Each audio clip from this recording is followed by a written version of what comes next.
Okay.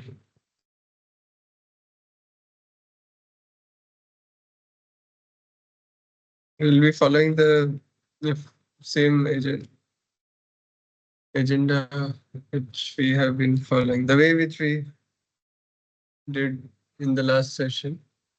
We will start with an overview of week material, and then we'll discuss some questions, and in between also we will discuss some topics related to the question, and then you can ask the doubts. In between also you can ask the doubts. And if you have any suggestion regarding the way we want to how to conduct these sessions, you can always please feel free to give your suggestions, because these sessions are meant for you to better understand things. Just to remind all of you, the deadline for assignment 1 and 2 is February 5th, and for assignment 3 it is 12th Feb. Please try to submit them on time. And you can find the link for the recordings of the live sessions on this channel, and this PPT will also be uploaded on the portal. In the problem solving session tab, you can find all the links for the videos as well as the PPT which is used. In the last class, we were discussing about different standards, right? Different standards for different smart grid standards. One was IEEE 1547. Can anyone of you tell what was this standard related to? Do you remember? 1547 standard.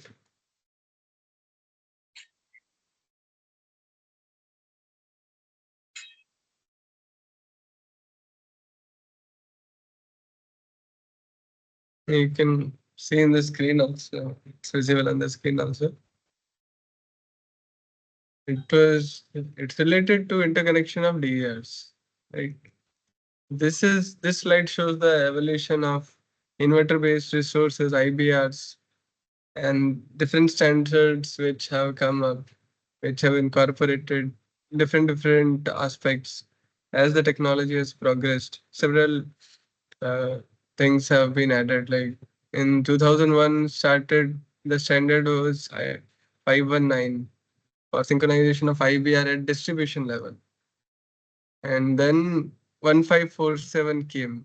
Its version 1 came in 2003. That IBR shall not regulate the voltage and it will trip under abnormal voltage and frequency. And then it will become, it can be islanded. Then there were amendments. So these were all these 2003. In 14 there were amendments in 1547, and this is the latest one, IEEE 1547 2018. This, and in this they are capable, IBRs are capable of regulating voltage, and they also have a ride through abnormal voltage ride through capabilities and frequency ride through capabilities. And they can also provide frequency response. So these inverters, I think all of you know that they are of two types: grid farming and grid following and grid farming.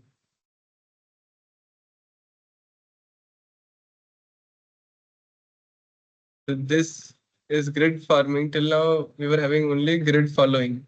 Now we are moving towards grid farming, and this updated version of IEEE 1547 as well as IEEE 2800. Last time I talked about 2800. I just only said that uh, IEEE 1547 because it was meant for distribution system, and it was being used the same standard, the same regulations they were used for interconnecting very large solar and wind farms at the grid level, at the transmission level. And there were many problems because of that, because the standard was initially meant for distribution levels for lower voltages. And therefore, a need was there was the researchers, the research community, they felt a need for a change in the standard which can cater to both transmission, means a separate standard for transmission. So now this is for distribution. We'll say DER distribution level, and this is for interconnection of inverter based resources IBRs at transmission level.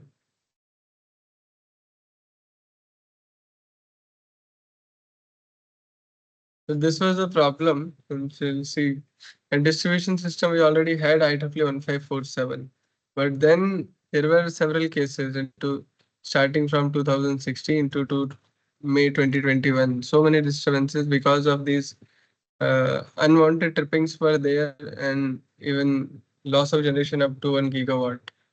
Even more than that, is in Rajasthan also once around suddenly there was a loss of 6 gigawatt of generation. Because there are big solar farms in Rajasthan. Because of this wrong use of IEEE 1547. That's why now we have IEEE 2800 for transmission system. And this was the reason that lack of uniform interconnection requirement for this bulk system connected IBRs, and there was problems, and that's why they came up with this new 2800 it came in 2022. This is the main, it's a summary of the all the important minimum requirements for any kind of inverter based resources connected to transmission system. They have to follow all these requirements. So you can go through after the class in your free time through this, because in this uh, in this course we are not going through this 2800 just for your information. And you can also be aware that we have different standard for distribution and transmission system. And there's a link also for the this standard. You can go through that. So we'll start with the overview of week 2 now.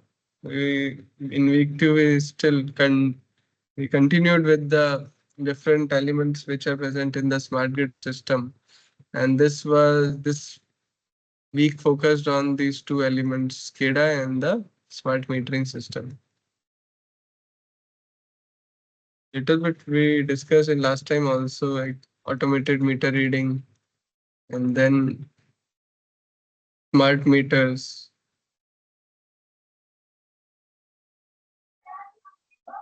AMI, automated metering infrastructure. And for this, we require two-way flow of communication.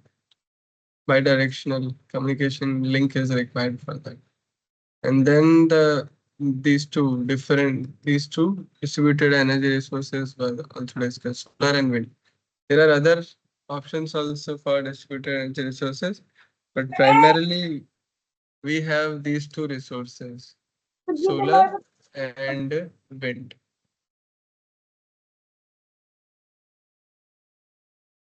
Okay. And SCADA, so what is the full form of SCADA? Can anyone of you tell?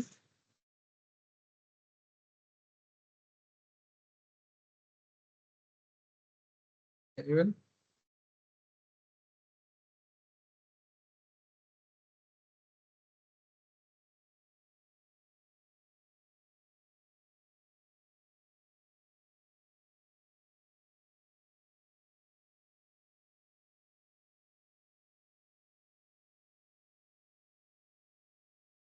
The supervisory control and data acquisition. So the name itself tells what's the function of this SCADA block, SCADA system. So it starts with to understand this, we need to we should start from the last word. Just as we have this root mean square, right? First we have to square then take the mean, and then take root. Same way here also, first the data acquisition is there, then we have control, and we can also supervise all these things. Data acquisition as well as control. And this is required because grid is a physical system. It's not only applicable to power grid, it is applicable to any kind of process which is happening, and we want to have a process which is happening at a remote level, and we want to see it. Maybe it is happening at a place and we want to see it remotely. Like we have these so many big plants are there. Maybe chemical factories are there, chemical industry is there. Any kind of industry, if we want to monitor everything in one place, at a one place, in one center control room, then we use this SCADA. For this, we what all whatever information we want to see, visualize or picturize it in the control room and want to take action, then for that we need to have sensors. We need to have different types of measuring devices and equipments so that we can measure whatever we want to visualize. For that, we have different sensors. IED, like intelligent electronic devices, are there, hardware equipments are there, and those are used to collect the information, and that information is transferred to that control center via wireless or wired communication. And then in control center, we can not only visualize it, we can take control actions. If something is going wrong, because we are seeing everything, we are monitoring there. And we can see if something is going on wrong, then we can give control actions. We can take control actions also from that control center. These devices can work remotely via communication. So the SCADA has these three components. One is the master station, which is also known as energy control center, and it communicates with all the field equipments via communication through these different blocks. And then the important block in SCADA is this remote telecontrol unit or remote terminal unit (RTU). They are synonyms. You can both these uh, terminologies are used. And then communication system is also required here. This master station will have these different blocks. One is data acquisition server. It will interface with devices via communication. And then there is real-time database, which will have, which will populate the real-time changes which are happening. Then historical servers are there. Once the real-time is over, this real-time database updates this historical server. Whatever information we are seeing right now, it is getting updated into the historical server so that we can do any kind of analysis on the historical data, or we can also do predictions, different types of, for example, we do load forecasting. Earlier, when renewables were not there, or when renewable penetration was less, then load forecasting was sufficient. We were doing load forecasting. It's not new for us, but now even this is also a challenge. Can anyone of you tell why now load forecasting is becoming a challenge? Earlier also we were doing the same thing. Now also we have load. Earlier also we were having load. What is the difference now? Why it's becoming challenge? Why are we focusing now so much on load forecasting? Any idea?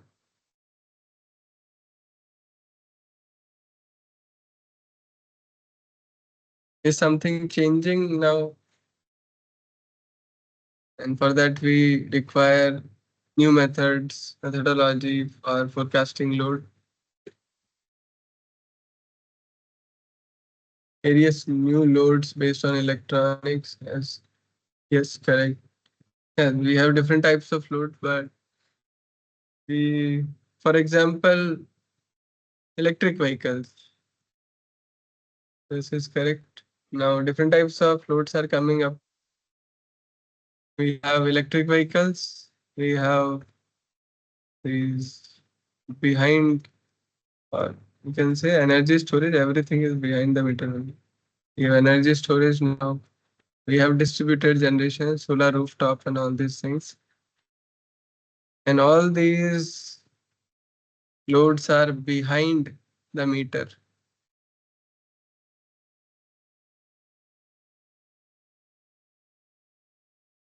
Whatever meter is measuring, it is net. And these resources are, this is variable, stochastic. And this is also, we don't know the time of charging. We can predict it. Generally, after coming from office, everyone will charge, but not always we can, it's not, we cannot predict it always. There, we can do it with a high probability, but still.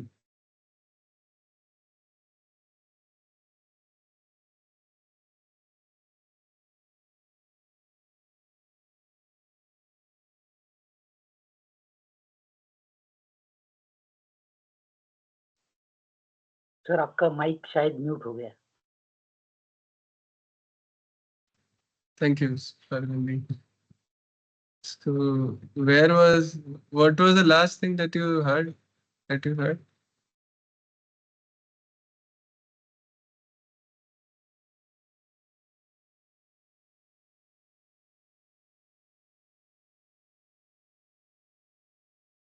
So peer-to-peer trading is also coming up, and if two houses they are sharing power, then the net meter will show a different reading, and we don't know. The utility is, for utility it becomes very difficult to predict the actual load in that case. That's why load forecasting is now a very big challenge. And then another forecasting we require, apart from load, which we were not concerned about. Now we also need to forecast renewables, solar and wind generation also, generation or solar and wind availability, we can say. We need to forecast this also. And it depends upon weather. Load is also weather dependent. These are influenced a lot. Within a day also, intraday variability is very high. Interday is also there, seasonal, all these things are there. Okay, so after real time, we have historical server which maintain the historical data, which can be used for all these kinds of analysis or forecasting. And then we have application server where different applications are already installed, and we can, for any kind of control action, the input is the real time data, and the applications which are there in the application server, they analyze the data and do some kind of, take some kind of corrective actions, and these corrective actions are then again given back to the different uh, devices from which we want to control. And then last is the operator workstation. Second, this RTU has these different types of elements. It is a microprocessor based device. So many softwares are installed within this RTU which perform different types of functions. One is this central RT real-time database which interfaces with all these software modules. And then there are two blocks which take output from different types of, which take input or give output to different types of devices. This physical IO application software module, it integrates with the hardware components. They, they are having wired communication.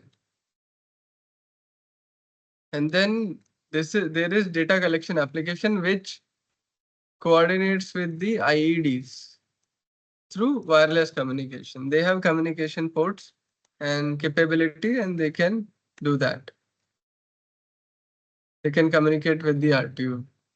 Then we have data processing application. And before that, so the data from RTU or different devices will go to RTU. In RTU, it will send it to master station, and before that we any kind of manipulation which is done by the data translation application, and data processing application will send the data to the master station, and all these things will require communication. Okay. So master station, this is the loop. It's a two-way. It's a two-way communication, or two-way communication as well as control.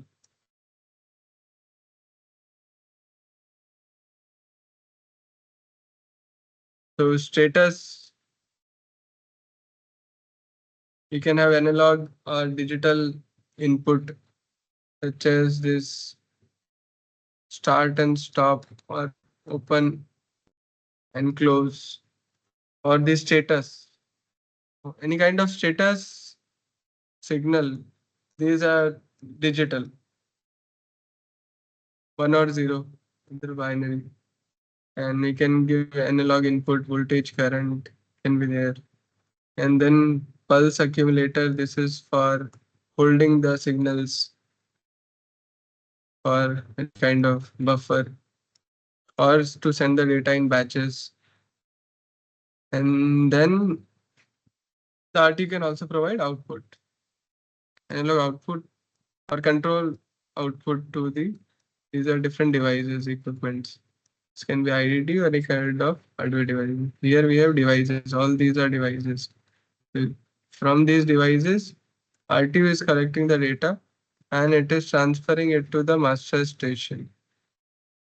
And then master station will take certain kinds, so it will do any kind of do some analysis and send the data back to the RTU to perform any kind of corrective action. Then after that, we discuss smart metering. These are the different blocks of a smart meter. First is the signal acquisition, where we acquire the signal, whether it is voltage or current, and from that we can derive other quantities like power, power factor, and harmonics also. Then we have signal conditioning block, which will remove any kind of unwanted signal. And then we have digital analog to digital converter. It will convert the analog into digital based upon sampling. It will sample the data based upon the sampling frequency. And then finally, in computations, different types of analysis is done. We will see in PME also. PME also have ADC, signal acquisition conditioning block, and then ADC. And then PME will do the computation here. It will estimate the phasor. You will see in the maybe next in future week. Phasor estimation algorithm is there in the computation block, which will estimate the phasor, the RMS and the voltage, magnitude, and angle. So different types of computations can be performed here, and then finally it is communicated to the utility control center. For that, we will require the smart meter should have a uh, LAN or home area network. It should be connected to the home area network, and then it will communicate to the utility using this wide area network to the utility control center. And then we discuss the distributed energy resources, which can be connected up to a voltage level of 100 kilovolt on the primary side and up to 1 kilovolt on the secondary side. And we have three types of consumers, like residential, commercial, and industrial. So in residential, we can have rooftop solar. It's very common. Here also we have rooftop solar. For example, in big companies or big factories or even academic institutions like in IITs or any big academic institutions, we have so many departments, so many hostels are there. On their roof, can have solar rooftop. And in IIT Roorkee, the I think megawatt, the install capacity of rooftop was 3.8 megawatt peak, and the load was around 6 to 8 megawatt. Half of the requirement was being catered by the solar rooftop during peak hours, peak solar hours. Then on residential now, few companies are coming up with small wind turbine also, which you can install on the rooftops. And then emergency backup generators, they were already there. We also have this UPS also is already existing. Then these small scale fuel cells are also possible. For commercial, we can also have small hydropower and big fuel cells. And this is very common for industries where they can use the heat produced. These are the combined heat and power plants, which because their efficiency is high, between 80 to 85%. And the thermal generators which we have, their efficiency is between 30 to 45%. We can increase the efficiency by using a cogeneration plant, a combined heat and power plant. Both heat and power are utilized here. It is very useful for industries, and they generally have it. And then, yeah, they can have wind turbine and biomass production, biomass consumption. Here, these you can see the sugar mills. In Maharashtra, there are so many sugar mills, and in Maharashtra, installed capacity of around, I think, 2.4 gigawatt of bagasse cogeneration plants are there. These sugar cane, these sugar mills, uh, they because they have a lot of biomass from these sugar canes, they use it to produce heat as well as power. Now, right now, on daily basis, around 1.6. Although install capacity is 2.4, right now they are producing around 1.6 gigawatt of total power. It changes based upon availability of the fuel. So every month we will have a different generation from these plants. Similarly, for a small hydro plant also, their availability, their generation is also dependent upon the water availability. In monsoon season, the generation is more. And these big hydro, they have because they have storage and they want to, because hydro operational cost of hydro is very low. One plant is there in Koina in Maharashtra, Koina hydropower plant. Its installed capacity is 1.920 megawatt, sorry, 1.92 gigawatt, 1920 megawatt, and its operational cost is rupees 0.23 per per unit. It is per unit. It is very low. That because it is very low, and since water is available in limited amount, they have to use it very carefully. They will use it in months where demand is very high. For example, April, May. They keep the water stored. In monsoon, they will not generate much. If it overflows, then first of all, it will be filled by rainfall, and then if it overflows, then they will generate. Otherwise, they will not use, so that they can save it for the future months where peak demand is there. And they also use it to hedge against the market price. When market is very costly because it is very cheaper, they will use it to hedge against the high cost of market purchase. Okay, then we have now so many large solar plants are coming up. Now, 2 years before, when say I was TV for this course, this table was different. China was only having 2, 3 plants. Now we can see in this table mostly it is occupied by China, and you can see most of the addition have come up in last year. such a significant amount of increase in renewable penetration in China in last year. And very big solar farm. You can see the biggest solar farm is around 15 gigawatt, and which is it's ongoing. Its construction is going on since 2011. In India also, Adani Power is uh, building one 40 gigawatt of solar wind hybrid. The solar farm will also solar plant and wind plant both will be there. It is called it's a green hub, RE hub in Rajasthan. Okay, in India, so we have right now this biggest solar plant in Badla, 2.25 gigawatt. And solar is, it is made up of a single cell because its voltage is a single cell voltage is very less. We need to combine it to increase to bring the voltage level to the transmission scale.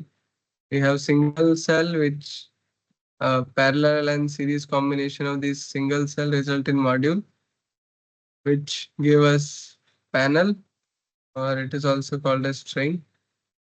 And from panel we get array, their series and parallel combination.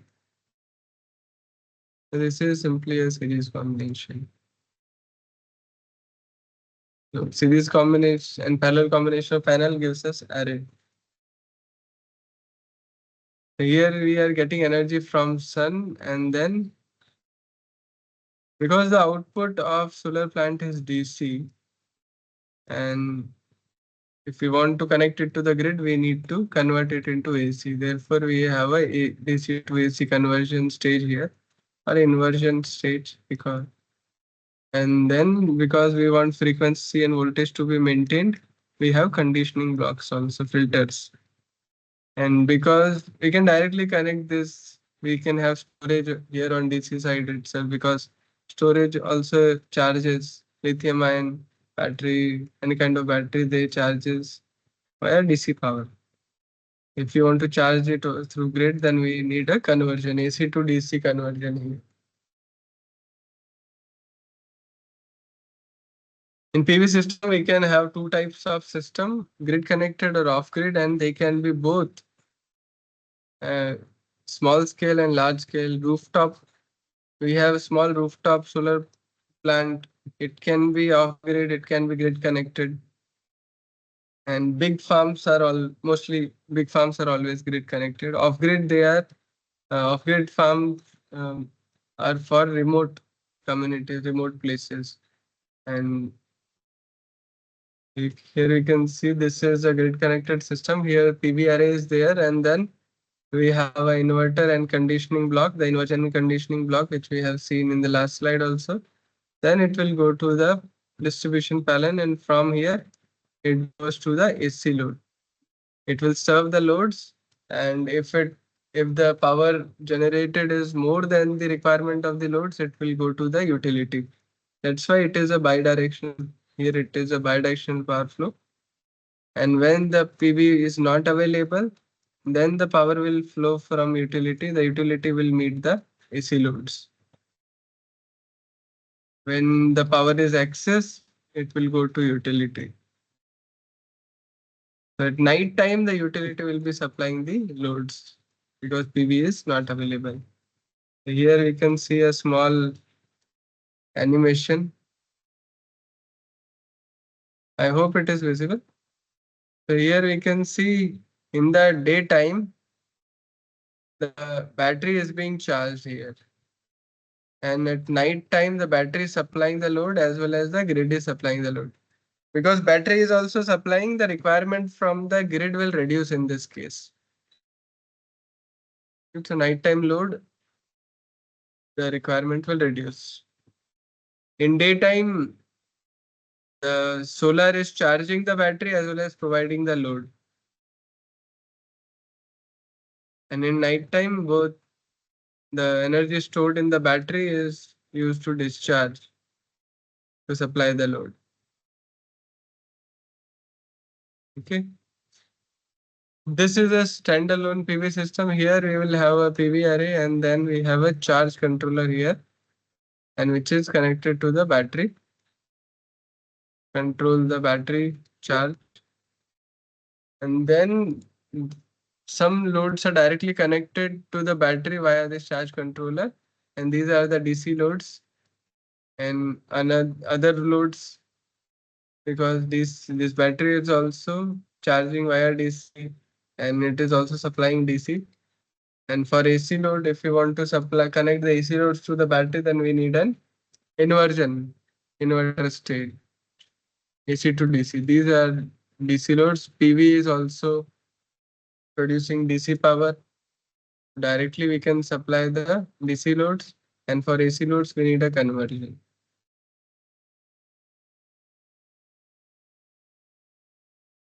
And this charge controller has all these functions. It is very important. It prevents the battery overcharge for lithium ion battery or any other battery, lead acid battery also. Deep discharge is a problem, but not for all batteries. For flow batteries, deep discharge is not a problem. But for these batteries, deep discharging is a problem. We cannot discharge them. The more the depth of discharge, the lesser will be the life of the battery. The battery degradation increases as the depth of discharge increases. The depth of discharge means if, let's say, the battery is charged up to 20%, up to 20%, then we will call this 20% as the state of charge of the battery. What is the charge in the battery? It is 20%. And depth of discharge is 1 minus state of charge, which is this. How much the battery has already discharged. 80%, the battery has already discharged 80%. It is depth of discharge. If the more we discharge the battery to a lower level, the more its degradation is.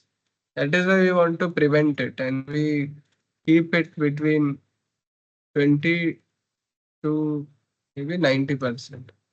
Even overcharging is also a problem. That is why we have to take care of this, and the charge controller helps in doing this. It also prevents over discharge, overcharge, and also reverse blocks the reverse current, and it prevents electrical overload also. Further, it will display the battery status. Its uh, BMS is also there. Battery management system, which displays the health of the state of health of the battery, state of charge, state of health. Okay, then we discuss this different the solar cell modeling. We have this solar cell. This is the model for a single solar cell. This is the series resistance. This is shunt. This is diode, and this is the photoelectric current. Some current is going here, I diode, and then shunt current. This is series current.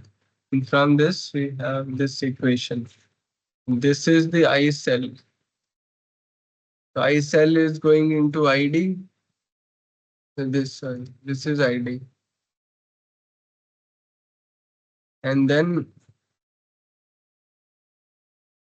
ISH.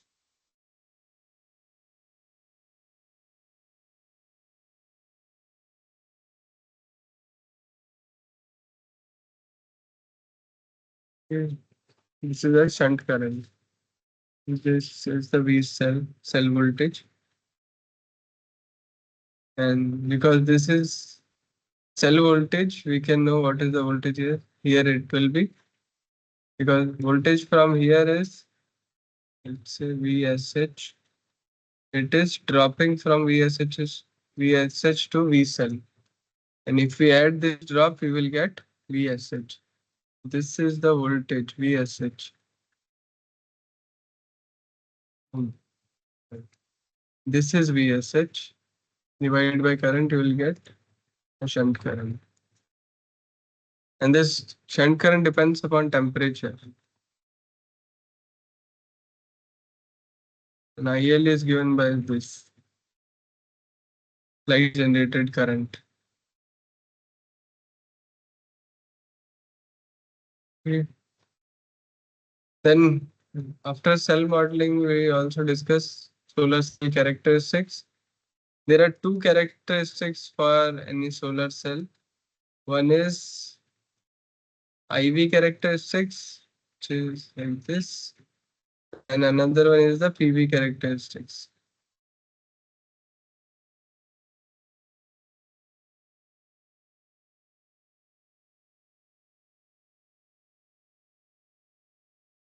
This black is the PV, power versus voltage, and the red one is current versus voltage. And this is the point where we have short circuit current, and this is the point of open circuit voltage.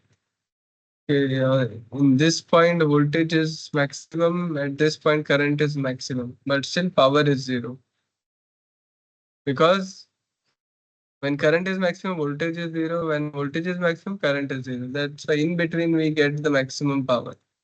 This is I maximum and V maximum correspond to voltage corresponding to maximum power and current corresponding to maximum power.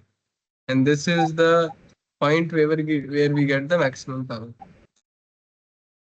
And there is a term called fill factor, which is Vm, the product of the maximum power which we can obtain from the cell divided by the theoretical maximum, which is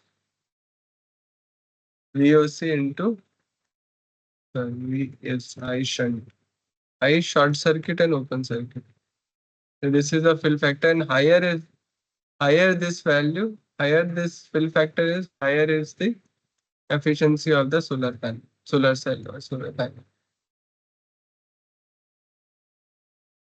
Okay.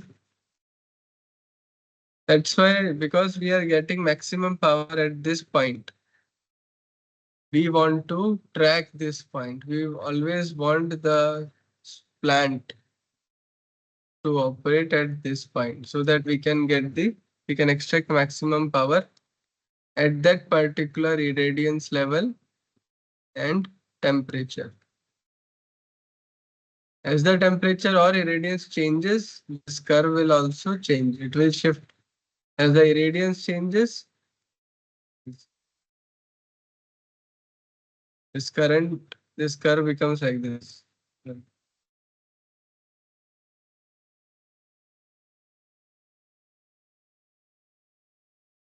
With irradiance, the current increases linearly, but the voltage increases on a logarithmic scale. So increase in voltage is very less with irradiance. And with temperature, the decrease in current is very less. But the voltage, there is this very small increase in current, but the voltage decreases with increase in temperature. That's why we don't want to operate them at a higher temperature.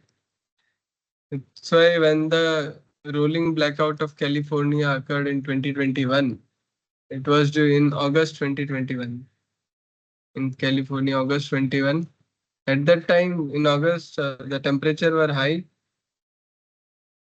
therefore the efficiency of solar panels, it was low, and the output of solar panel was less. And because the temperature was high in the surroundings area as well, in near the areas in the case so in entire California independent under the California Independent System Operator, and we know that the pressure is related to temperature, and wind speed is related to pressure. Because temperature was almost same throughout, and the pressure was almost same. And if pressure is almost same, wind speed will be very less, because wind is, it flows from high pressure to low pressure, and more the gradient is, pressure gradient is higher, is the wind speed.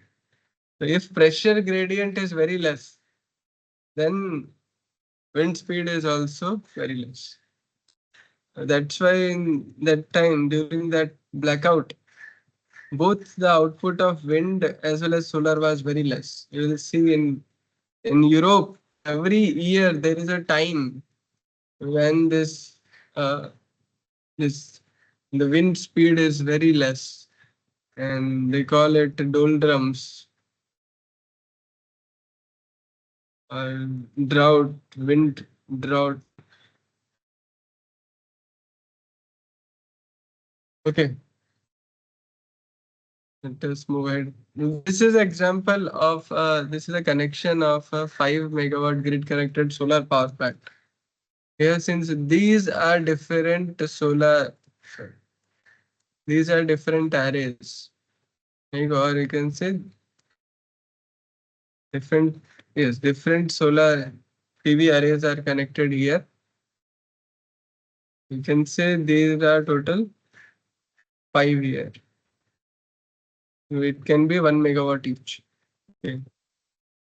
The first one is the solar PV array here. This is solar PV array. And then for each, for certain number of arrays, we call it a string of PV arrays.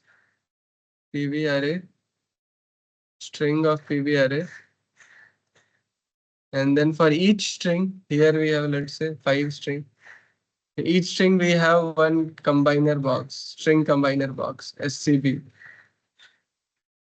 And then for these combiner boxes, they will be having cables here. And from here, then the cable will go to this third inverter. This is large inverter. So this is a centralized scheme where we have only a single inverter for the entire plant. But we can have a decentralized scheme also where we have a inverter for each string. We call them string inverters. And then from this inverter, it will go to transformer. It will, so till here we have DC. From DC, inverter will convert it into AC, and then transformer will step up the voltage, and then it can be connected to the grid through this substation switchyard. Okay, that's why it is shown here also. In blue, we have DC cables, and here we will require AC cables. This is for a 5 megawatt grid connected solar panel. And same way you can see here, it is more detailed version. Here you can see one. This is inverter. Here we are having 1, 2, 3, 4, 5. So 5 inverters, 1 megawatt each. See, we can see this is 1 megawatt inverter rating. Total, we are able to get 5 megawatt. And here you can see we have in modules per string, there are 19 modules. You can see this 19 modules, and such strings are connected. 16 such strings are connected in parallel here. And these 16 strings are connected to this string combiner box. And one inverter can have several such combiner boxes. Here we are having 9 string combiner boxes for each inverter. The total we are having 9 into 5, 45 string combiner boxes. And then we have 5 inverters, 1 megawatt each, and transformer rating of 1 MVA. And together we get a 5 megawatt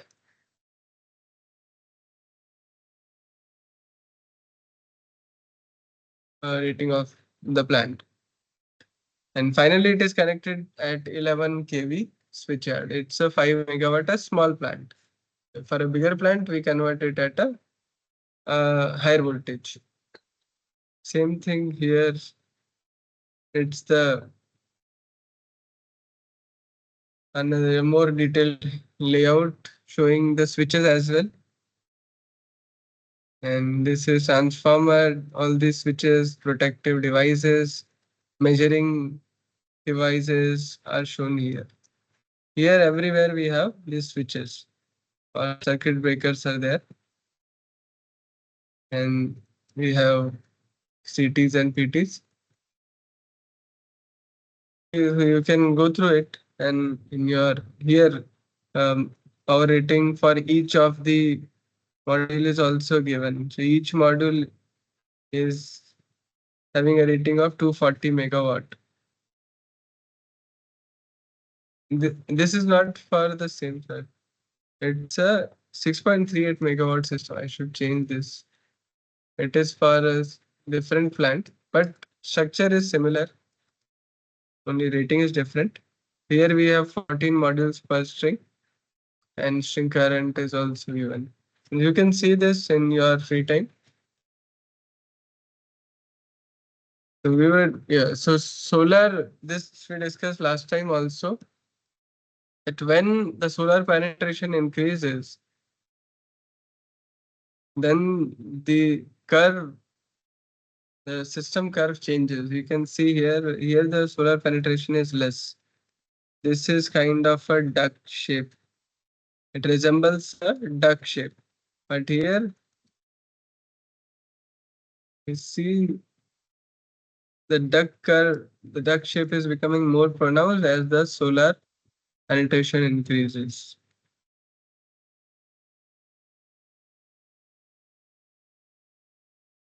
This one is the demand, and this blue one is the wind, and this is the solar, and this light blue is hydro. So here you can see the demand.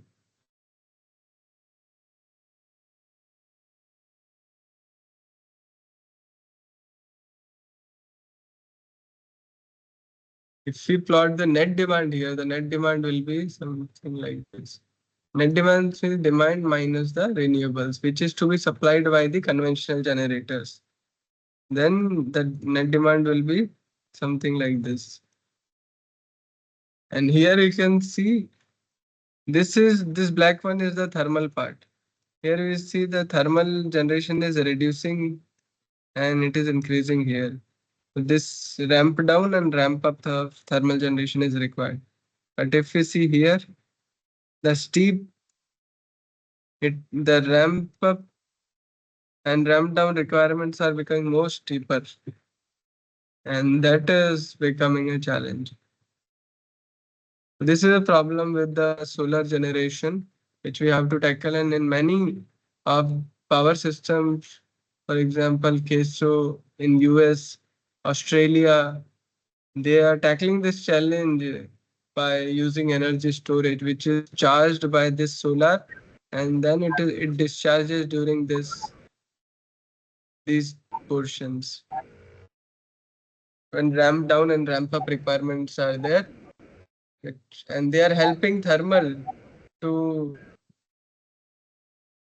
tackle these ramping requirements, flexibility requirement.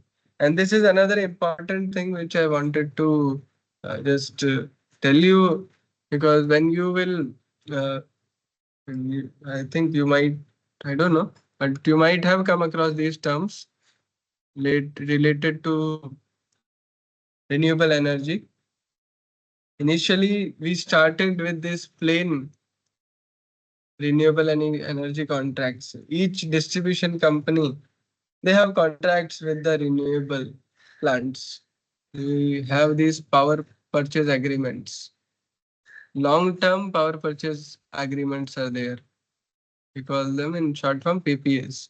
20 years, 25 years, 30 years, long. These are very long duration power purchase agreements. They have different conditions that they will purchase at. If they have a fixed price and they have variable cost also. And the penalty also, there several clauses are there. But yes, main thing here is that for any solar and wind farm project, and they were initially having only this power purchase agreement. for solar separately and for wind different. And for each of them, they have a separate plant, separate tender, or we can say contract. So solar contract and wind contract. Then next stage was hybrid solar and wind. Hybrid solar and wind, you can see, with minimum 33% of wind and solar. And then the next stage was hybrid, because from here we went to, we will see this in others further slides also, why, how hybrid is beneficial over simple storage, the solar and simple wind. Then after this, the next stage was wind hybrid solar plus energy storage. As we move here, we are increasing the availability, because here you see the curve was like this for solar. If we have, and for wind is something like this.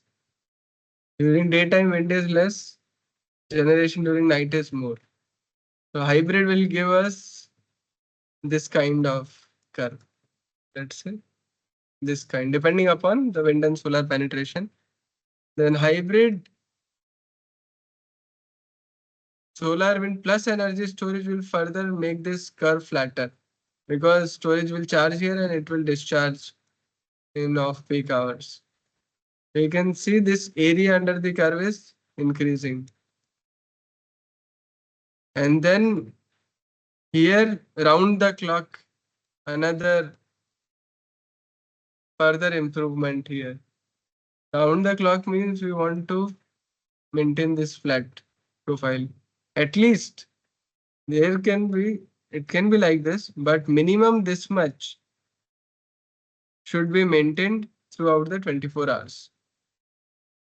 It combines wind, solar hybrid plus storage and plus conventional resources like hydro.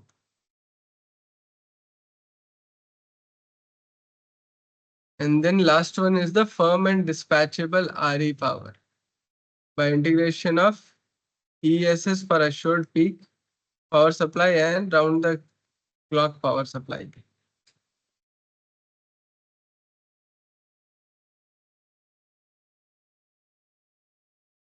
Their tariff is quite high, because to provide this dispatchable power, it requires storage capacity requirement is more.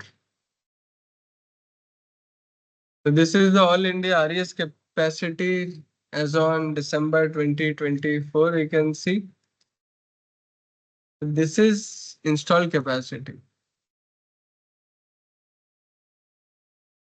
but actual generation will differ. You'll see in the next slide. You can compare. Here you can see solar power ground mounted big farms. Install capacity, their contribution in install capacity is 46.28%. Wind is 29.64%. And others are also there. But if you compare it with actual generation, see, the contribution of solar power is around 70% in actual generation. Why is that so? Can anyone tell?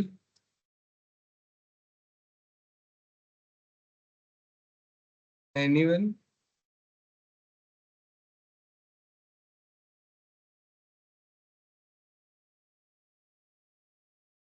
Any idea? I think something related to this we discussed last time also. Install capacity is more, but actual generation is different. Same thing is happening here. And it is, what's the reason?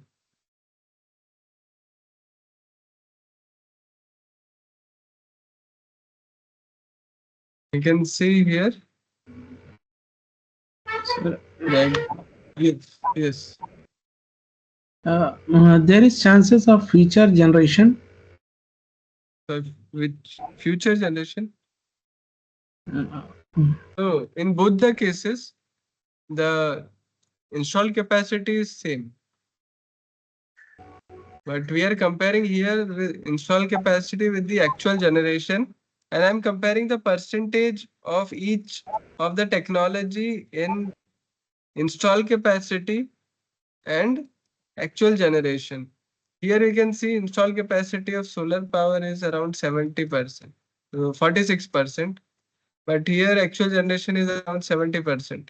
Or even if you combine these two, solar mounted and rooftop, then it is around 46 and 10, 56%. Or even if you combine all these things, then also it is 60%. But here we are getting energy is 70%. More than the contribution in energy is more. So that means the contribution in energy from other resources is less. If you see particularly this bagasse biomass generation, if you see here, contribution of bagasse generation is 6% in installed capacity, and biomass, where is biomass? This one, 0.57%. Here bagasse percentage is very less. And wind generation, if you see 29% in installed capacity, but actual generation is only 18%. And this is because of the low capacity factor. And this bagasse generation biomass, they are affected a lot by the availability of the raw material, all the fuel. I just told you that in Maharashtra, 2.4 or around 2.6 gigawatt of bagasse cogeneration is there, installed capacity. But currently it is generating only 1.6 gigawatt. There is a difference of 1 gigawatt. So it depends. They are dependent upon weather as well as the availability of fuel in different types of these resources. That's why they we need to oversize them. Here you can see wind installation around the world. India is right now at fourth number. China, you can see 440 gigawatts. Yes, China alone, their contribution is more than around 50%. It's too much.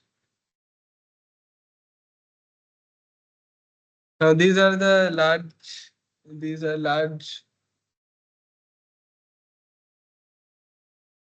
largest onshore wind farms. So wind farm, we have two types of wind farms.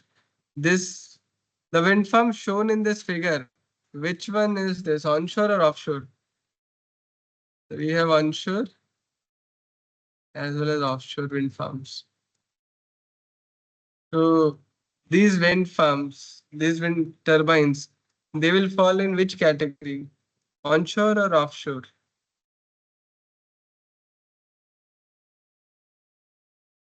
Yes, correct. Onshore. So this is onshore. Offshore will be here in the sea, in the ocean. And what is the advantage of using offshore? Can anyone of you tell? Advantage of using offshore wind. What is the need for offshore?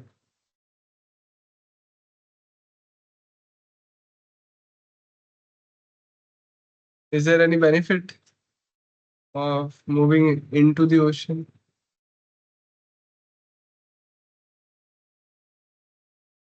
In ocean, the wind speeds are they are steady. We get steady wind speeds.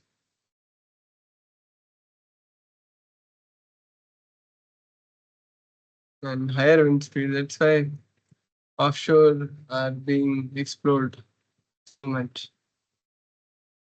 In European countries, wind power is their potential for wind generation is quite high as compared to solar. That's why we find uh, they have a lot of wind farms. Here also you see China is dominating with 8 gigawatt plant in Gansu. India we have in Tamil Nadu, Mupandal, 1.5 gigawatt, and then in Jaisalmer also 1 gigawatt. Then if we go to offshore wind farm, and this is the largest in Netherlands. Netherlands or Denmark, yes, Denmark. They are working. They have very good this wind penetration. If we see this 139, they have 139 such turbines. This 200 DD, this 200 is the rotor diameter. If we have three blades, then the circle which these blade trace, its diameter is given by this. It's 200. For this, it is 154.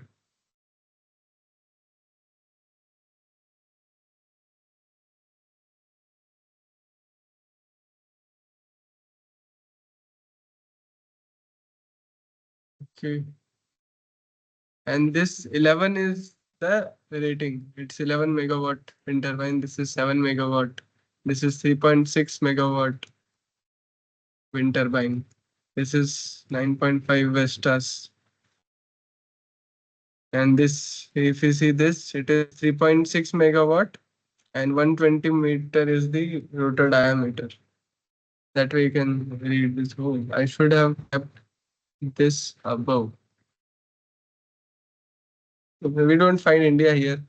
In India, we don't have any offshore wind farm right now, but there are many proposed offshore wind farm. We will see in near future there will be offshore wind farm mostly planned along the Gujarat coast and Tamil Nadu. In that between India and Sri Lanka, many wind farm. That is one belt, and one is along the Gujarat coast. We have a long coastline, and that will be explored for offshore wind farms. Then for wind generation, we discussed wind turbine, energy conversion, types of wind turbine. We have type 1, where we have fixed wind turbine, but it has a disadvantage that if the wind speed increases because the generator is still rotating at the same speed, there will be lot of this mechanical stress on the generator. Even when wind speed are very high during stormy winds, that will create more wear and tear to the generator. That's why fixed wind speed are not used right. Earlier, this was the initial stage when the wind turbines were used. Initial wind turbines were fixed speed wind turbines. Then we moved to the variable wind speed where we can control. Although the wind speed is changing, the generator speed will remain same by changing the frequency. Variable frequency. We have these induction motor here, induction generators here. And then we have third is doubly fed induction generators, which are more efficient. They require less power. The converter rating here we have to, the converter rating is full 100% rating. The entire power flows through the converter, but here the converter rating will reduce significantly. That's the advantage of doubly fed induction generator. And the last one is the PM. It is permanent magnet synchronous generator based drive. Right now we have these three, mostly type 3 and some are type 4 also. Then wind power calculation, similar to solar. Here also we have the wind power curve and we want to track the maximum power here. Even if the wind speed changes, we still want to remain on this point so that we can get the maximum output from the wind turbine. And this is done by using MPPT algorithm, which is embedded in the converter or inverter. If both converter and inverter are used, then it is embedded in directly into the inverter also. There can be two stages, either DC-DC and then DC-AC, then it is embedded in DC-DC, and there can be a single stage. Here we can have MPPT in inversion. DC, AC, DC. Sorry, not like this. DC, DC, DC. In wind. So one is this, second is this.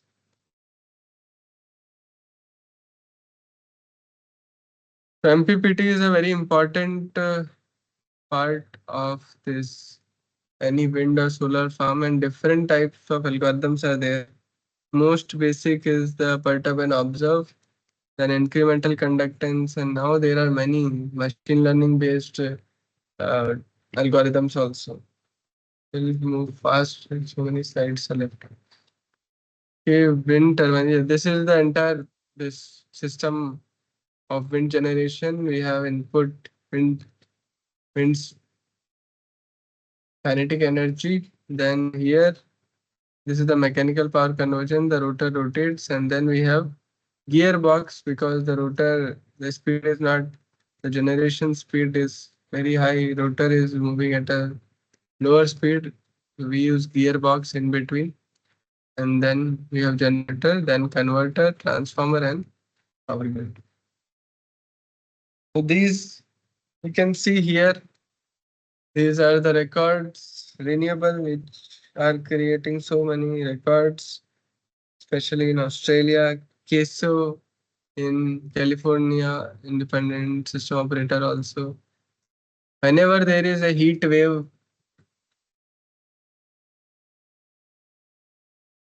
then or yes, here is a renewable in Australia break records during heat wave. You can see 97.5% of renewables, instantaneous penetration here you can see. Gas generation as and imports are reduced to such a small scale. And here you see very little gas needed. Most of them is provided by wind and solar. Here this is rooftop. So Australia has this a peculiar, we can say, behavior. Here solar utility solar is only this much, but rooftop is very high. Very high rooftop solar penetration. This is for, I think, this is for South Australia. And here you see this is Western Australia. Western Australia is an isolated system. It has no interconnection to other system. And you can see here also the rooftop solar is quite high. 81.3% rooftop solar. So out of total demand, 1.93, 81% is met by solar rooftop only. This is a very different kind of system which is peculiar to specific to Australia, Australian grids.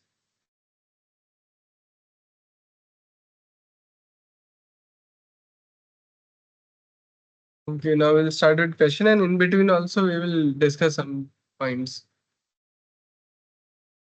Many new points will be there in between also. First question is why the low speed shaft connected to the gearbox? It's a very simple question. C. To see, Yeah. are you sure? See, low speed shaft connected to the gearbox. Yes, correct. B. We have seen here, right? This is the rotor and low speed shaft is here. In between we have gearbox, and this is the high speed shaft. So generator is rotating at a higher speed. So it wants to produce 50 hertz. Even if not 50 hertz, then it should be more than the rotor speed is very less.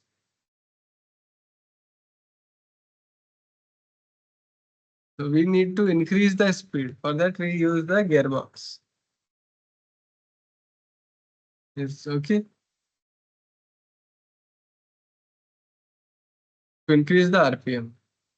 Now this second one, Nestle does not contain. This will. This is the wind turbine. It has blades. I heard that gearbox is similar to transformer in context of mechanical energy. Yes, it is similar to in transformer we are stepping up voltage. Power is same. Similarly here also speed is we are increasing the speed, but then torque reduces. It is a product of torque speed, which remains constant. By the gearbox does that, keeps omega and product of omega and torque same. Omega 1 T1 is equals to omega 2 T2. So if wind speed is low here, means the rotor speed, then here the torque is higher. If we increase the speed here, torque will reduce. Okay, B. You're saying B for this nacelle does not contain high speed shaft. So this is the rotor hub, and on the hub we have three blades. Okay. Wind vane is correct option. Rajesh, correct answer. We have these blades here. Okay, sorry, three blades, and this is the tower, and this entire system which we discussed here. This this is present within the nacelle, mounted on the tower, connected to the rotor hub. This is nacelle. You can see in the picture here. I think I have a picture in the maybe where some slide I will show you. Okay, so wind vane is correct. Wind vane is here. Wind vane is here. So it measures the direction of the speed, and the wind speed is measured by anemometer. It tracks the direction of the wind, and based upon wind direction, this entire nacelle or rotor hub will move, because we want to face the wind speed. This is also a input to the controller. Wind speed is also an input. Wind direction is also an input. We want to face the, just as in solar we have tracker. As the sun changes its direction, the PV panel also changes. Similar function, the input is given by this wind vane. Okay, irradiance is measured in which option is correct? Irradiance is measured in watt per meter, kilowatt per kilometer, watt per feet. Correct. D is correct, watt per meter square. Then the next question, which of the following is not a part of RTU? We have discussed this. So which one is not a part of RTU? Yes, historical server. It is a part of the master station.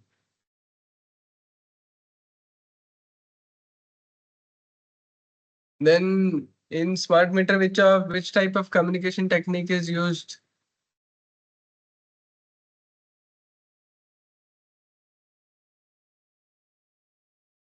What's the correct answer here?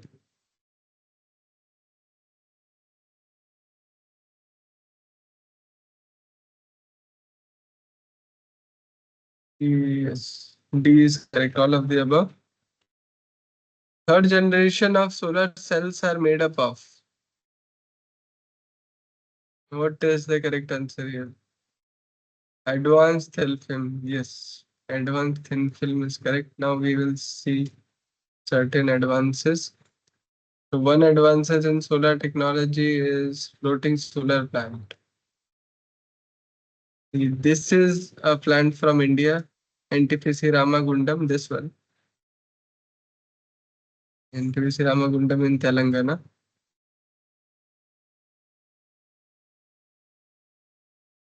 And this plant, these two are same, but taken from, the picture is taken from different angle.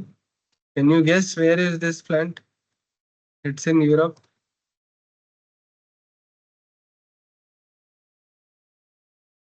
Recently, China has connected 1,000 megawatt or 1 gigawatt of solar floating plant.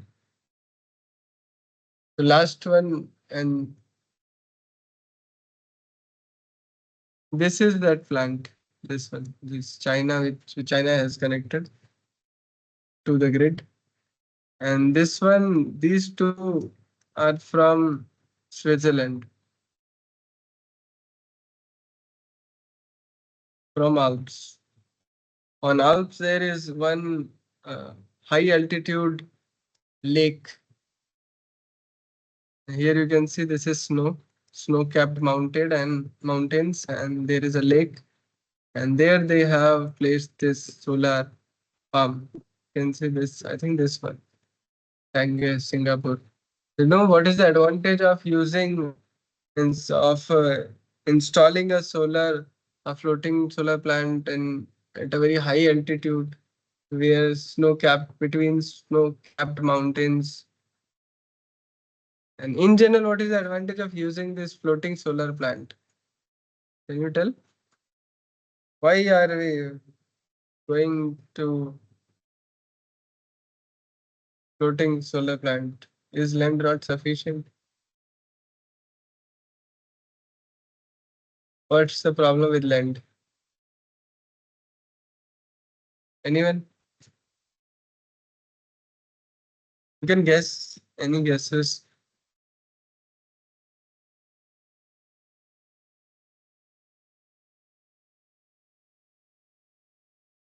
On land? Shadow issues, okay. Anything else? Yeah, shadow issues. You can mitigate that, correct? Any other issue? Now, what is the advantage of having footing plant? Cost of land, okay. Need of large surface area, okay. What is the advantage of having solar plant on the lake, on a water reservoir in the ocean or on some river or some lake?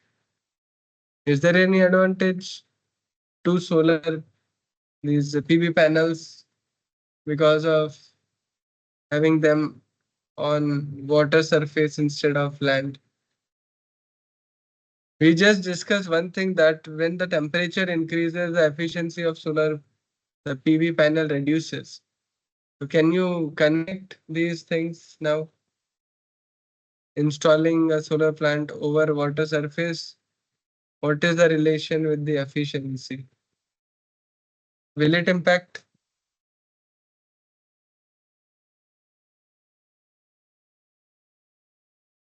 Because there is a water reservoir below the panel, and it will keep the temperature, it will reduce the temperature. Temperature over land it is more as compared to water level. If you see, ocean temperature doesn't change much. The surface temperature of ocean water, it doesn't changes much. It remains between 25 to 27 degrees Celsius, either it is winter or summer.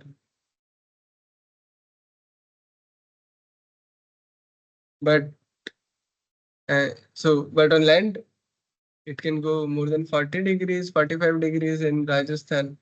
And in winters, it can go up to between 0 to 5 degrees. So here you can see temperature reduced. Yes, yes, that is also correct. On in lakes, it will reduce the water evaporation also, and it will help. It will be helpful for panels also. And another reason, one more. So here we get those two advantage. In here in lake, it will reduce the evaporation. It will cool down the panels. And here, when we place them in between snow-capped mountains, we have an added advantage here. That advantage is that from the albedo effect.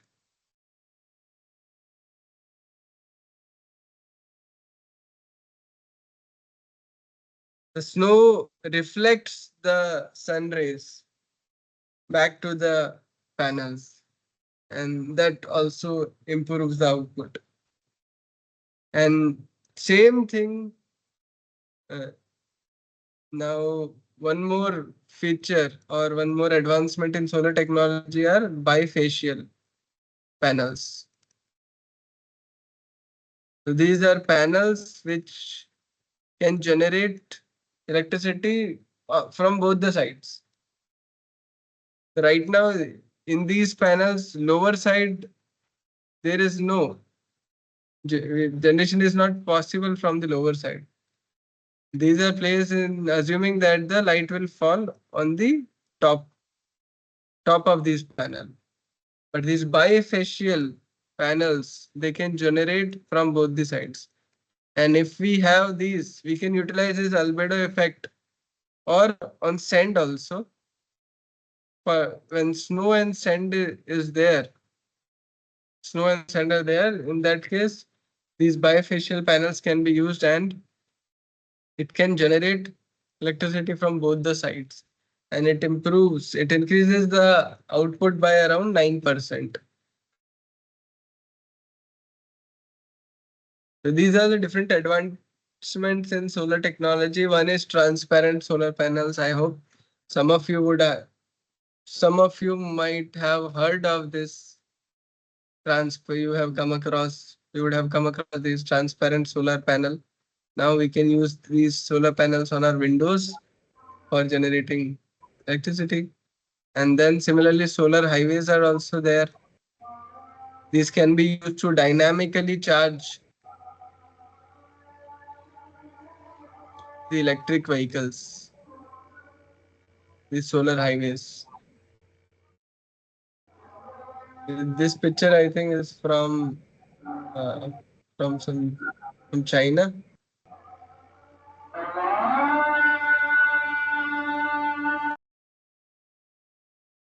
Okay, then another thing is solar paint. Now, paint is also we have very thin film and thin film flexible solar panels also now, and we can keep them anywhere. Now we can apply them on different place panels, uh, different surfaces. We don't need a flat surface for that. We can have them on rooftop. On the roof itself, we can lay them. No need for extensive structures for that. If for rooftop now, for normal panels, we have to create these iron structures to hold those panels. But for these thin film flexible solar panels, it is not required. They are simple sheet which we can roll them on the rooftop and just paste them. Then another advancement is this perovskite solar cell. This technology has come up from Japan, and they claim that the efficiency is very high. And this is the future of solar cells. Bifacial, we have already talked about. Agrivoltaic is another advancement. Here also, we are trying to take the advantage what we were taking from full this floating solar plant. If we have vegetation below the solar panel, then what will happen? It will reduce the evaporation for plants, and because plant is there, first of all, plant will also benefit because there are some plants which do not require that much direct sunlight is not required. For them, it is good, and for panels, it is better because the temperature is lowered. Having plant below them, which is uh, surcharged by water, the temperature reduces for panel. So it is beneficial for both agriculture as well as for generation of electricity. Then dual tower solar plant. This type of the solar generation which we are discussing here, this is solar photovoltaic plants. There is another category of solar generation where it is called solar thermal, where we have a tower, a very big tower, 200 meters, 100 meters tower. and then it is surrounded by say, these different mirrors. And when the light falls on these mirrors, they reflect it to this tower. On the top of this tower, each of these will reflect it back to the tower. And instead of one tower, we can have multiple towers also. So here, when the light falls here on this tower, here we have salt, molten salt. And salt is there when the temperature increases, it is in molten state. And then it can be used to generate electricity. It is also kind of a thermal storage because that salt, it retains heat for a very long time. So once we heat this salt, it can store that thermal energy, and when we require the generation at night time, we can use this stored energy to generate heat, the steam, and drive the turbine and generate electricity. Okay. This is this solar thermal dual tower, and then another is this space-based solar power. All these are different advancement in solar technology, and some of these might be new for you. So it's good you can have a look on these different uh, techniques or advances. Then in wind turbine is the wind turbine wall. Have you come across this somewhere in Haryana, in Himachal or Haryana? Uh, somewhere people have put these on highways. We find in between, right? This divider is there in between, or on this side. This is the side road, or we call slip road. On highway, on this is the main road. This is the highway. In between we have divider, and here this is slip road. This is slip road, and here also we have divider. The people, they have placed some wind turbines here. Even the railway, Indian Railways is also planning to have these wind turbines along the track, so that when the train comes, they can, because it's very high speed, wind speed, because pressure increases, so wind speed is very high near the tracks when the train is moving. They can utilize this energy and generate electricity and supply it. It can be used for station maintenance or operation of the status or stations. So these are called wind turbine walls. Then we have dual rotor floating wind. We already seen floating wind farm are possible, but this is same one tower bifurcated into two rotors. It's a twin rotor, and same, this is called a double rotor. Same tower, but there are two different sets. Same shaft is, same structure is, same nacelle is there for them. But here one tower bifurcated into two. Here it is not so. It is same tower, but only the top hub is shared by the two rotors. These are two different techniques. Okay, now this RE variability we were talking, the duck curve. Here you can see another, you can see the variability, how much in last 30 days, in 1 month, you can see how much the wind is varying. Let's say this particular time instant, 12 noon. You can see one day, some of the day, it is only around 1.2 gigawatts. And same time, another day, it is reaching up to 26 gigawatt, a difference of say 25 gigawatts. And the operator needs to handle this type of imbalance, such variability in the generation. Here, similarly, solar also you can see from 4 gigawatts to up to 19 gigawatts, 15 gigawatts of difference. Here you can see total difference in the RE from 11 gigawatt to around 40 gigawatts. 30 gigawatt of difference. This much ramp up or ramp down is required from the, this much output is required from thermal at that time. If we take, let's say this instant only, let's say this one, where the solar, the thermal needs to ramp. This is around 3 gigawatt and here it is more than 25 gigawatts. Difference of 20 gigawatts. It's too much. That's why forecasting renewable becomes very important, so that at least we can have some idea. And generally forecast accuracy is, yeah, it's between 4 to 5% nowadays. It is for demand 4 to 5%. For wind, for renewable 30% uh, deviation is still, it is allowed.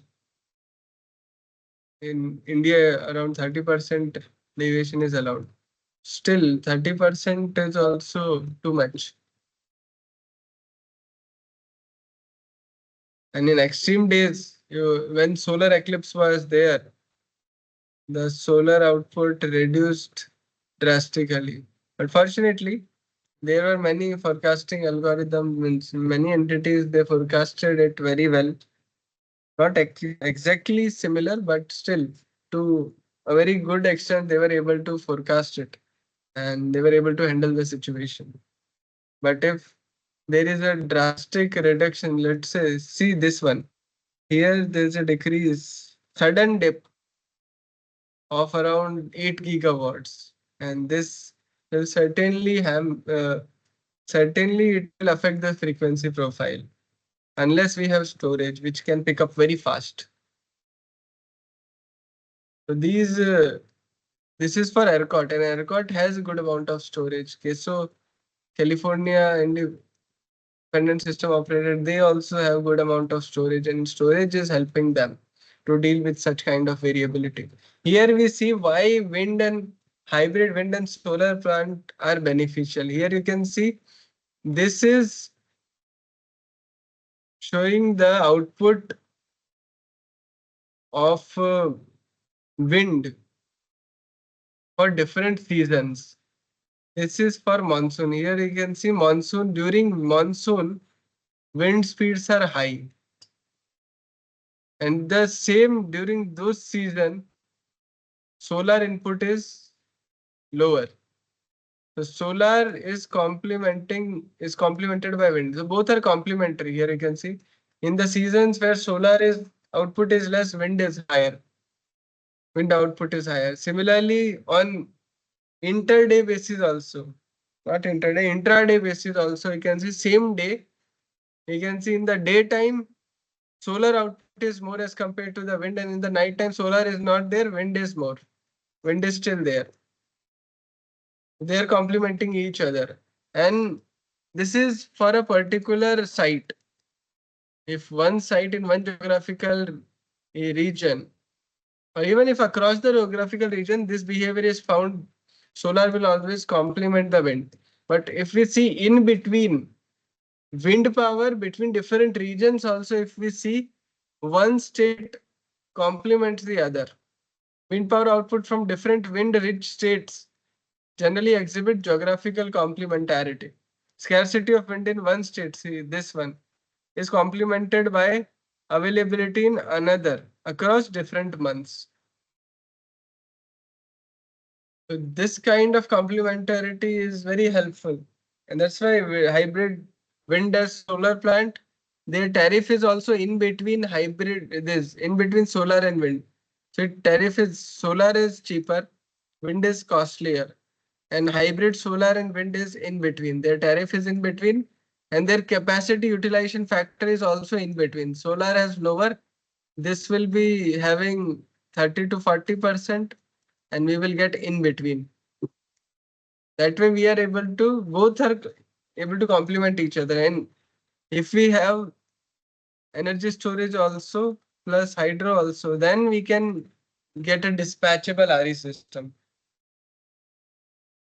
And KSO is operating with 100% renewable for I think more than 100 years. Sorry, 100 days in out of 150 days or so by only solar, wind, and that's why they call it wind water. Wind, water, solar. Wind, water is hydro plus solar. Even if we have these three, we can operate the system. We need some kind of uh, resource which can ramp up quickly, which can provide that flexibility. And hydro has that. Hydro can ramp quickly. Storage can also help here. But thermal, with thermal, it will be difficult because they have a technical minimum also. Now, right now in India, the thermals, they have a technical minimum of 55%. If the installed capacity of a plant is 100 gigawatt, 100 megawatt, at least it has to operate minimum at 55 megawatts. It can only ramp, even if it is operating at 55 megawatt, it can only ramp up to 45 megawatt. That too not in one time block. Single time block, it might not be possible because their ramp rate is around 1% per time block. Sorry, 1% per minute. So 15% per time block. 15% per time block, which is of 15 minutes. So 15%, let's say it was operating at 55 megawatts. And in next time block, it can only increase by 15 megawatts. So it can only go up to 70 megawatts. And if we want to reach it to 85, then it will take 1, 2, 3. 3 time blocks to reach 100 megawatts. 3 time blocks in 45 minutes. But storage, hydro can do that very easily. In one time block itself, it can provide. Let's say in Koina, we have 2 machines of 250 megawatt, 4 machines of 250 megawatts. And each of them can ramp from their minimum to maximum in one time block.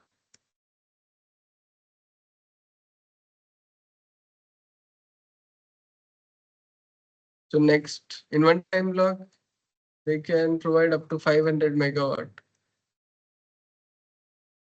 Next time block, 500 megawatt ramp. So hydro can provide that. Storage can also provide. That's why we need such flexible devices. Okay, next question is define the characteristic curve. IB and PB in the format y-axis variable, x-axis variable. We want I here on the y-axis and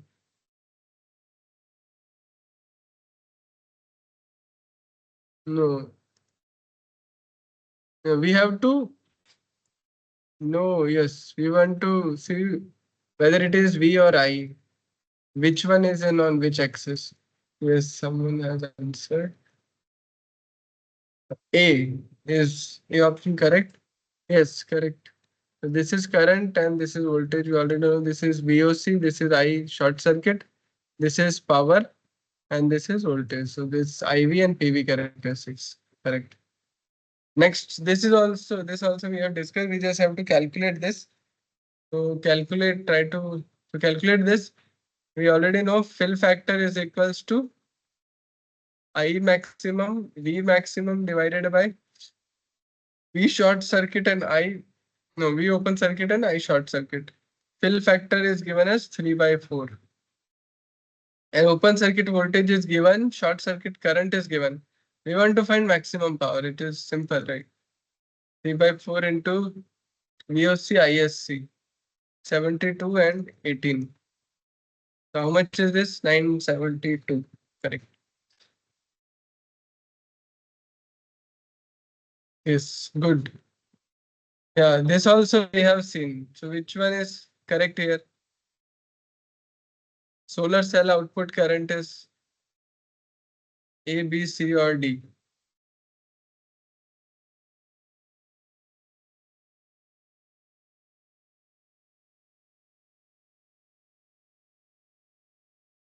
Which one is the correct?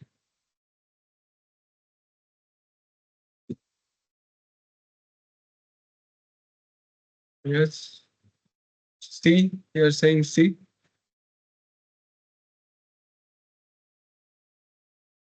Oh, C and D option are same here.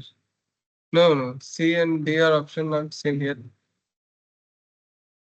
C is not correct. D is correct here. And this should be plus because we have discussed, right? This is RCH. I think I have made a mistake here.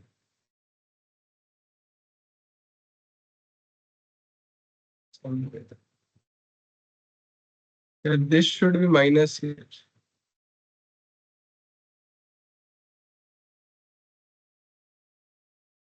Because current which is coming, right, this is the IL current. And a part of it is going in the ID. This is ID.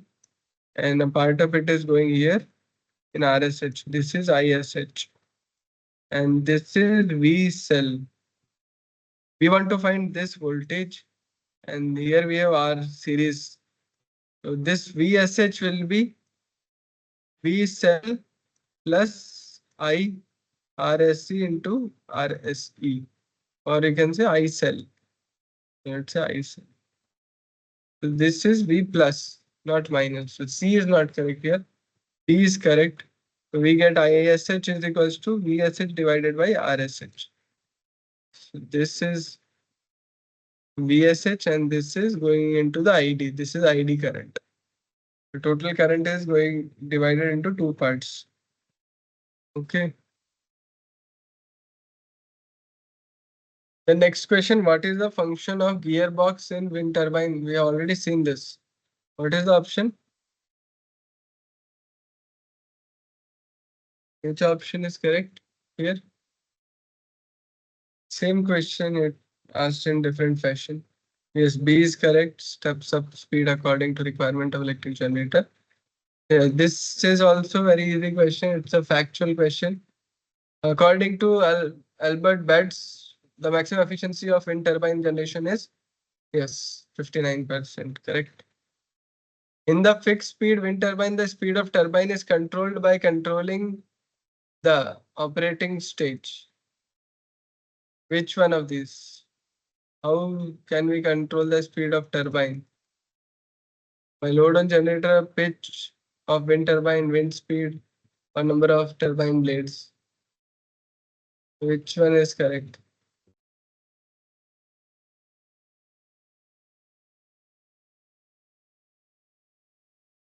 Out of these options, two things we cannot even control.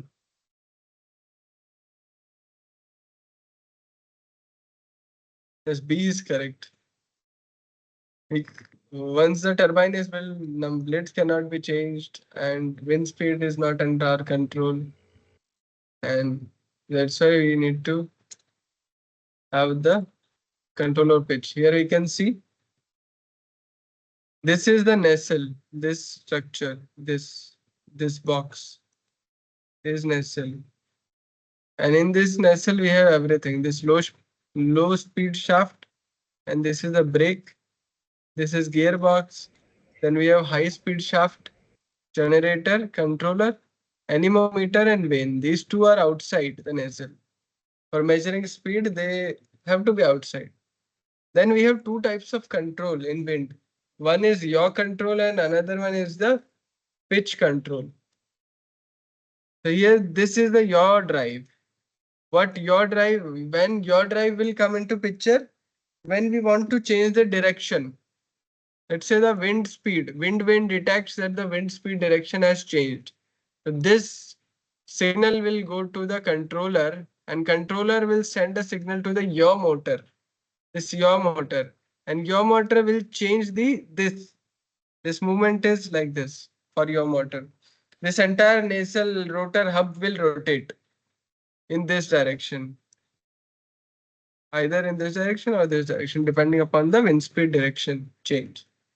And then another control is this pitch control. These blades can be moved like this. So here we can see this. This is a pitch control. This blade can be rotated like this or like this, in this way or this way. Either of the direction it is possible. These are the two control, and pitch control is used here. When the wind speed is very high, then the way this pitch can be adjusted in such a way that the wind turbine, or you can even use the wind vane or this yaw motor to change the direction to face the blades in the opposite direction, so that the wind, it doesn't faces the wind. Or another option is to change the pitch of the blades. And so when the wind speed is less, the pitch, if we change the pitch, we can, even if let's say the turbine is facing in the right direction, but the wind speed are lower, then we can adjust the pitch angle to extract the maximum power. That's for pitch control is very important for maximum power, for tracking the maximum power. So both these yaw control and pitch control help us to track the maximum power as the wind direction and the speed of the wind changes. These are the different wind turbines. It's a 119 since 1980 to 2018. Here see we have 10 megawatt of wind turbine in 2018. Now we have up to even 26 megawatt wind turbine is under, and it is being produced by China, but still 18 megawatt is operational right now by China only, and its rotor diameter is around, I think, 360 meter. Very huge wind turbine, very huge. Single wind turbine is producing 18 megawatts. Okay. If we have hundred of such wind turbine, you will get 1 gigawatt from 100 turbine only. These are very huge turbine, and these 18 megawatts, these huge turbine more than 10 megawatts are generally placed on.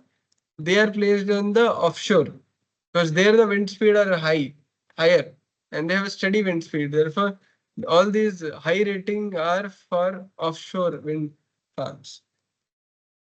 And here we can see generator types also. So wound rotor induction generator, DFIG in 2000. Now we have PMSG also, permanent magnet synchronous generator. These are the different existing turbines. I was talking about this China. This is a Chinese manufacturer. This it has manufactured a turbine of 16 megawatt, and 242 is the rotor diameter. This is for offshore. Offshore and this is also offshore 14 megawatt by Siemens Gamesa. 236 is diameter rotor diameter, and this is onshore. It is 7.2 megawatt by Vestas.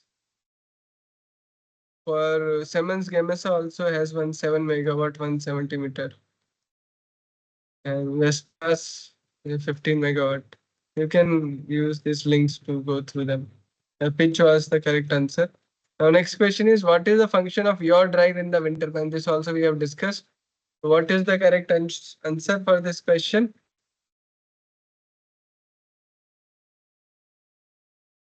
C, yes, correct. It turns the rotor according to the wind direction. The blades in turbine work on the principle of, what's the principle?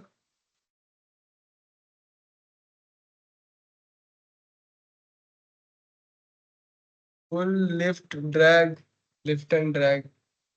C, are you sure? C option. B is correct. Lift and drag, both lift and drag are required. Drag is by wind and lift is by the direct this design of these blades. The aerodynamic design of these blades results in a lift force because of pressure difference on the this in both the sides of this upper and lower portion of these wind blades. Because of this pressure difference, there is a lift force created. Same principle is used in the aircraft modeling also. Here, next question: the light generated current in solar cell depends on. This also we have seen. What is the answer?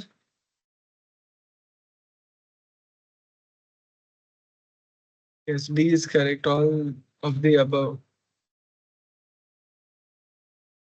Now, this is the last question. This is a numerical, and I will not solve it completely. The solution is given here. I will just explain you. You can solve it. It's a very simple question, and we everything is given here. Okay, a rectangular land of 5 acre is facilitated with 4 wind turbines placed at 4 corners of the land. So there are 4 wind turbines, and the blade length is 52 meter. Cut-in speed, rated speed, and cutout speed are given.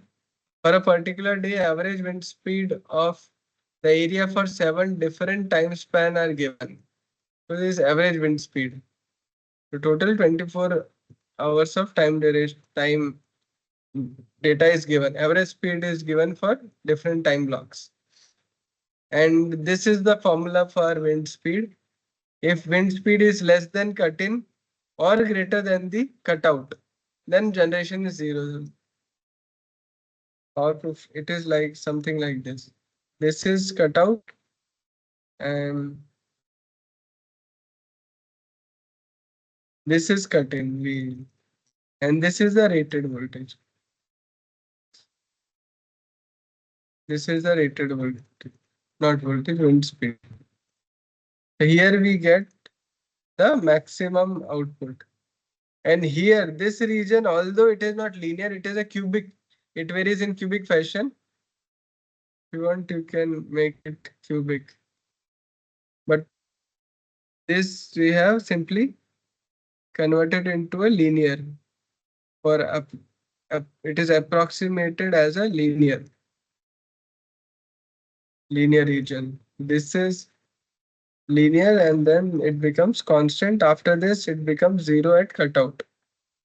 Okay. And in this region, the output will be like this, given by this. It depends upon speed and the cut-in and rated. And between this is the rated wind output. And the total available energy from land, we have to calculate the total available renewable energy from the land for the entire day. Air density is given. And the wind output is shown as wind power output is shown below. So we have to solve this. So a simple question. We just have to use the formula. Here the answer solution is given. First to calculate area pi r square. The radius is given here. So how much is given? Blade length is given here. The blade length is equals to radius. Right? 3 blades are like this. The radius is equals to the length of the blade.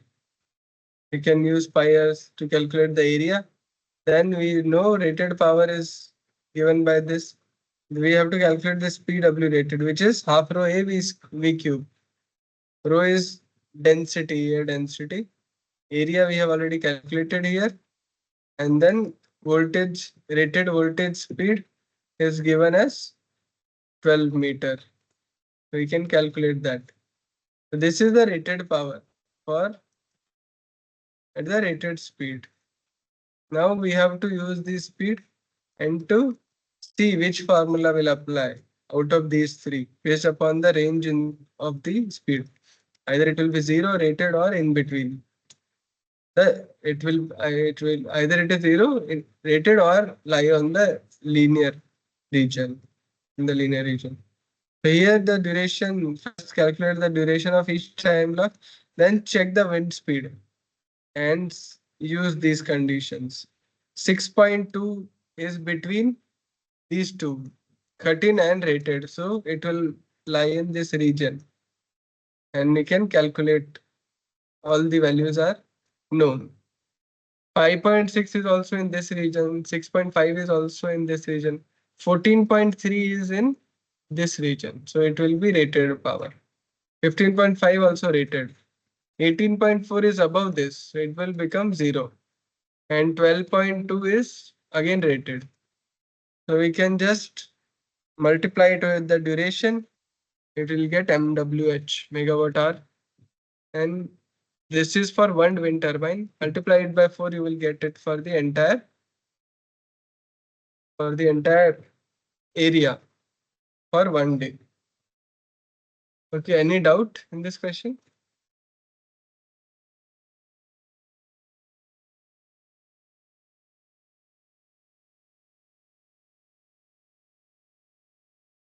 Any doubt? Any other doubt you have in this week material? Since we have completed all the questions and we have discussed, I hope the session was beneficial for you. And I tried to incorporate many facts and different other things which are not there in the session, to give you idea what is going on. If you have any suggestion regarding the sessions, please feel free to uh, tell. I will try to. I will add those in next sessions. These sessions are meant for your benefit, so please feel free to ask questions, share your feedback. Are there any questions?